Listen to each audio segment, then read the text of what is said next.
this because obviously you've had a back and forth with the Supreme Court. In a 9-0 decision, the Supreme Court directed your administration to facilitate the return. You've talked about this in the past of Kilmar Abrego Garcia from a prison in El Salvador, whose deportation your administration called an administrative error. You said in a recent interview you could bring him back, but you won't. Are you defying the Supreme Court, sir? No, I'm relying on the Attorney General of the United States, Pam Bondi, who's very capable, doing a great job, because I'm not involved in the legality or the illegality. I have lawyers to do that, and that's why I have a great DOJ. We have a great one. We had a very corrupt one before. Now we have a great one.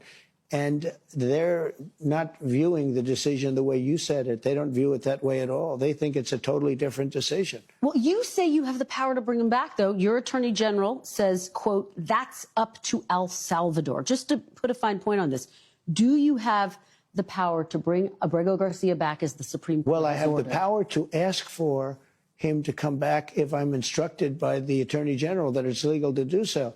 But the decision as to whether or not he should come back will be the head of El Salvador. He's a very capable man. Well, you know, and your attorney general has said the issue is with that word facilitate. Will you seek clarification from the Supreme Court? Do you need to go back to the Supreme Court? We may do that. I was asking about that. We may do that.